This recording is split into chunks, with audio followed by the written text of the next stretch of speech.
আসসালামু আলাইকুম। আজ আমি আপনাদের পরিচয় করে দিব বিদেশি একটি আমের জাতের সঙ্গে। এটি হচ্ছে আমেরিকান রেড পালমা। এই জাতের আম যারা বিদেশি ফল চাষ করতে পছন্দ করেন, তাদের ছাদ বাগান অথবা আঙিনা বাগানে একটি গাছ লাগিয়ে চেষ্টা করা উচিত। বর্তমানে বাংলাদেশে অনেকগুলো বিদেশি জাতের আম চাষ হচ্ছে। এর মধ্যে আমেরিকান রেড পালমা অন্যতম একটি জাত। এই আম কাঁচা অবস্থায় সবুজ থাকে। এটা আস্তে আস্তে পরিপক্ক হওয়ার সঙ্গে সঙ্গে লালচে বেগুনি বর্ণ ধারণ করে। মোটামুটিভাবে সূর্য ডিমের কাছাকাছি রং হয়ে থাকে, তবে এর চেয়ে সূর্য ডিমের রংটা বেশি লাল হয়ে থাকে।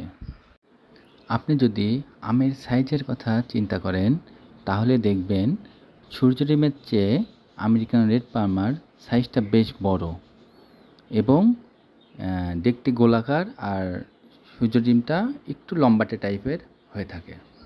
বর্তমানে রঙিন আম প্রেমী ভাই বোনেরা তাদের শখের বাগানে একটি করে রঙিন আম গাছ রোপণ করছে এবং যখন গাছে আম ধরছে তখন তাদের মনটা আমের রং দেখেই ভরে যাচ্ছে। শুধু যে আমের রঙই সুন্দর তাই নয়, এই আমগুলো খেতেও অনেক সুন্দর এবং সুস্বাদু। আপনিও একটি গাছ লাগান আপনার আঙিনা বাগানে অথবা ছাদ বাগানে। গাছ লাগান, পরিবেশ বাঁচান। আল্লাহ হাফেজ। আসসালামু আলাইকুম।